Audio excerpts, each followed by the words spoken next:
Ok, Sandra. Alors, écoute, je te souhaite la bienvenue dans Merci. cette interview parce que voilà, on a eu l'occasion de travailler ensemble pendant plusieurs semaines et c'était un super accompagnement. C'était très agréable de cheminer avec toi.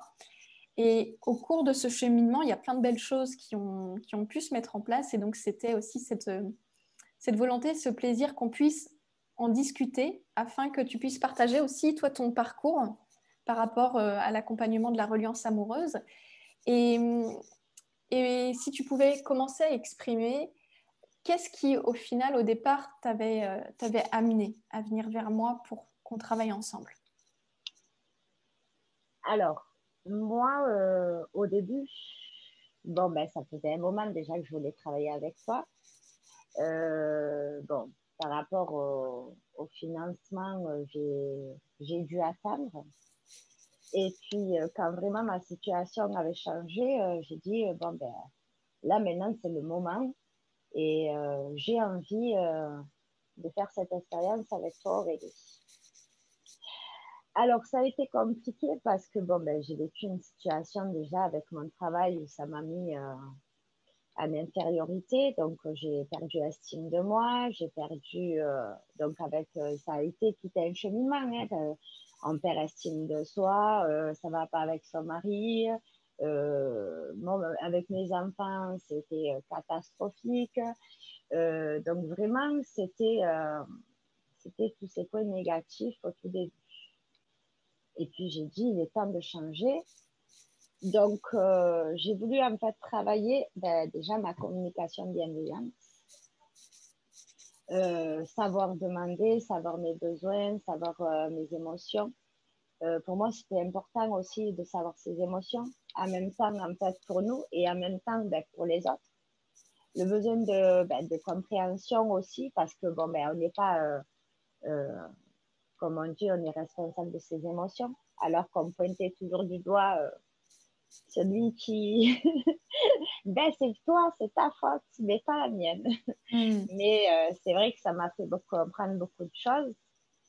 Et ben, ce besoin aussi euh, ben, de passer des moments agréables que pour moi-même, où j'avais du mal, où pour moi, c'était pas possible et c'était toujours pour les autres.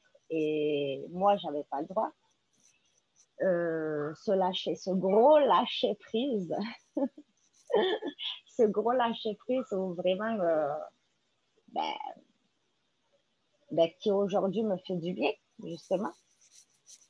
Euh, et puis, mon estime de moi-même. Mm. Et ma colère. Ma colère aussi, savoir gérer sa colère, ben, qui fait partie des émotions. Ouais. Oui, parce que dans ce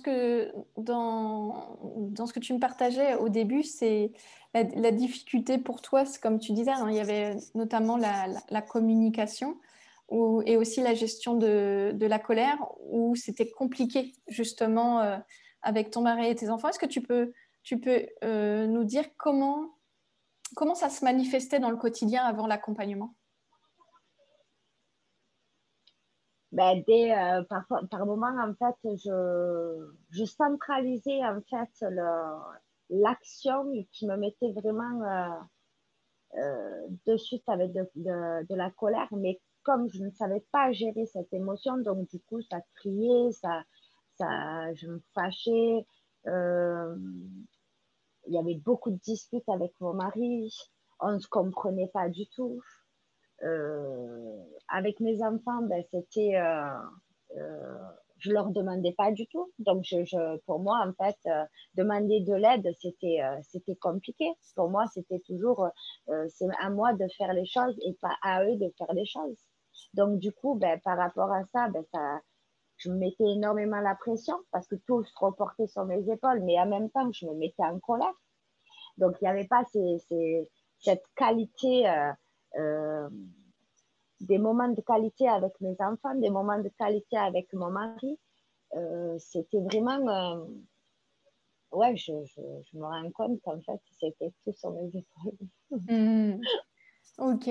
Et du coup, quels ont été, à tes yeux, les grandes étapes dans l'accompagnement où tu as senti vraiment une différence? Ben déjà, à commencer par l'estime de soi, qui est vraiment important parce que et les moments de qualité. À ce moment-là, c'est quand on passe des moments de qualité où là, en fait, on prend conscience des mots de gratitude aussi, où on s'apporte. Donc, ça amène de la lumière à nous, ça amène, et puis on prend confiance petit à petit en nous et on est plus apaisé, on est plus calme. Après, par moments, c'est difficile parce qu'on apprend aussi. Mais on veut cette persévérance, on veut ce changement. Donc, à ce moment-là, ben ouais, de la douceur, ça fait du bien. Et grâce à l'estime de soi, on peut, on peut se sentir fier. Et en même temps de ça, il y a toutes les créativités, toutes les idées, tout, toutes les envies qui nous viennent dès on a ce sentiment de gratitude, ce sentiment en fait d'estime de soi. Et petit à petit, étape par étape, eh ben, on amène à ce changement. Voilà. Okay. Et donc, du coup, quels sont les changements vraiment flagrants que tu as pu observer dans ta relation à toi-même, dans ta relation à ton mari et dans ta relation à tes enfants? Qu'est-ce qui a été vraiment flagrant? Ben déjà, en fait, que nous, on se sente à l'estime de nous. Donc, on n'a plus besoin de dépendre de son partenaire. Donc, du coup, on dépend de nous-mêmes. On a ces stratégies qu'on met en place par rapport aux émotions. On comble nos besoins par nos propres stratégies. Donc, je pense qu'en fait, on est un peu l'exemple de la famille. Donc, au début, oui, on ne s'en rend pas compte, mais après, petit à petit, je me rappelle, j'ai le souvenir de dire, ah, mais je suis trop contente, je me sens trop bien. Et lui, il me répondait, je suis contente pour toi alors. Je suis contente pour toi. Donc, et c'est vrai que oui, ça, ben déjà, de réussir par nous-mêmes, ça fait du bien. Après, ce qui a changé aussi, c'est, alors je repointe du doigt comme quoi c'est pas évident, le processus amour de soi et la communication bienveillante. Parce que même moi, par moments, c'est difficile, hein, mais je me sers de mon petit cahier, toujours mon petit cahier à porter pour noter donc mes émotions désagréables et mes besoins. Donc, du coup, par rapport à ça, ben, on peut plus faire sa demande, exprimer ses émotions et en même temps, et puis aussi pour nos enfants. Je vois mes enfants en fait être beaucoup plus calmes et venir à... Alors, c'est pas toujours évident, mais je vois aussi ce changement d'aide euh, que par moment je demande, oui, bien sûr, mais qu'ils le font plus volontiers, plus volontiers, et puis ça fait du bien. Donc, il y a eu ces petits changements au travail aussi. Au travail, je sais qu'il y a... alors, c'est une collègue, on est plusieurs au travail, et je vois que c'est une dame assez en fait, beaucoup énervée. Je sens un peu sa négativité. Mais le fait peut-être de me voir comme ça, ben, je la vois changer, je la vois. Je pense que, bon, je sais pas, peut-être que je peux me faire des idées, mais je pense que je l'inspire. Peut-être de la façon, alors elle a changé au niveau vestimentaire, Et je lui fais même des compliments, donc elle est toute contente. Mm. Donc, oui, il y a ça aussi. C'est, c'est inspirant. Mm. Et où c'est que ça a changé aussi, c'est peut-être aussi ben avec mon frère, ou quand je me mettais beaucoup en colère, ben là, à ce moment-là, je restais le plus calme possible et je, je lui exprimais mon affirmation, non, je ne suis pas d'accord avec toi, et puis en même temps faire, lui dire non, c'est pas possible, je ne suis pas d'accord. Mm. Donc, oui. Et, et avec ton mari, qu'est-ce qui a changé dans le quotidien? Qu'est-ce qui est différent par rapport à avant?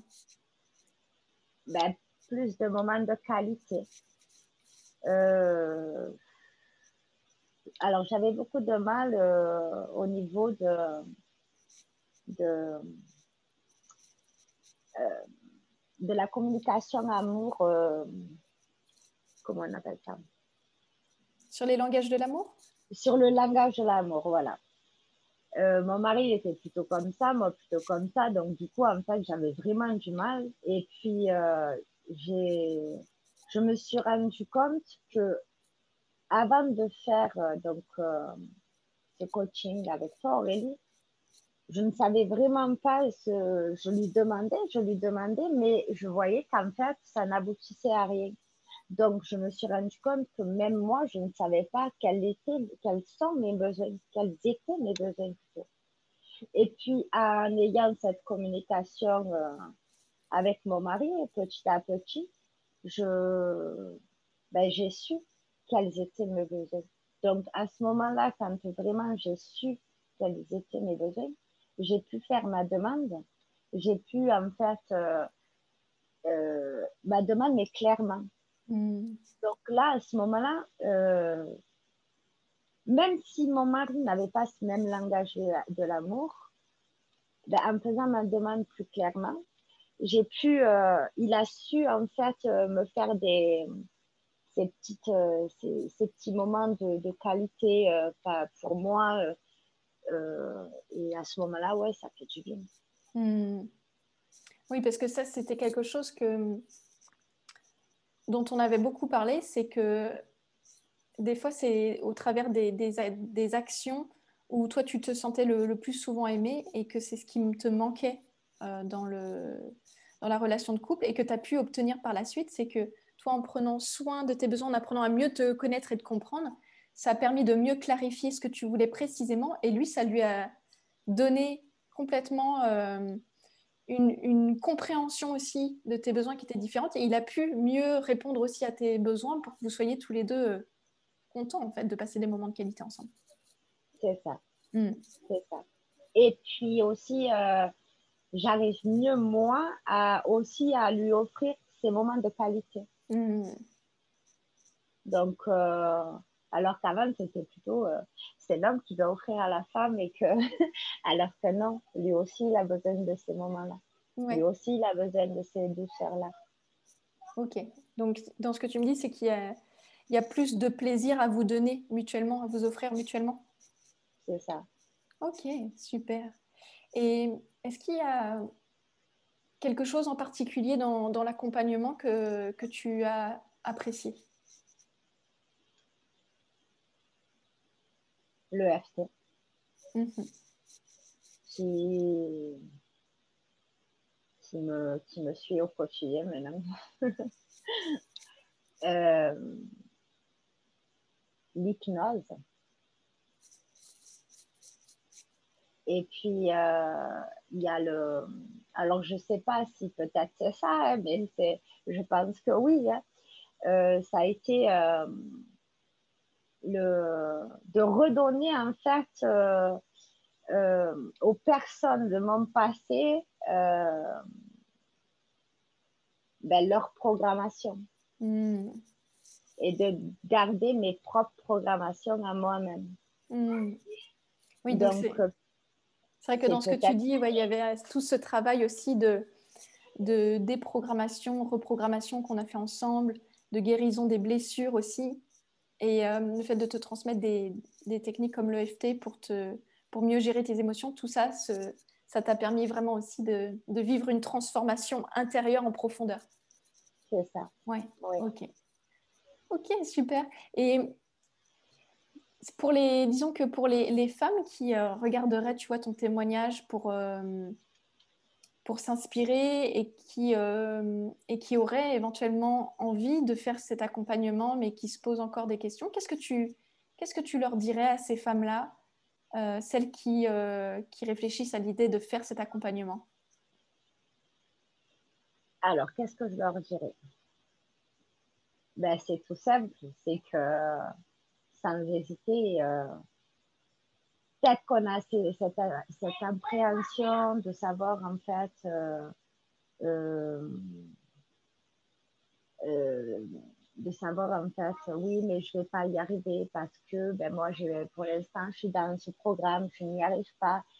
Euh, ben, de se dire, n'hésitez pas parce que j'étais dans le même cas, donc j'hésitais, mais en fait, au final, je me suis rendu compte qu'on apprend beaucoup sur soi déjà et que ben, il n'y a pas de prix, c'est pour notre bonheur, notre joie de vivre, notre estime de soi. Il n'y a pas de prix en fait. On peut mettre autant de prix, mais au final, on ne regrette pas du tout. On ne regrette pas du tout et puis même dans notre vie familiale, dans notre vie professionnelle, ben, ça fait du bien déjà de le faire par soi-même.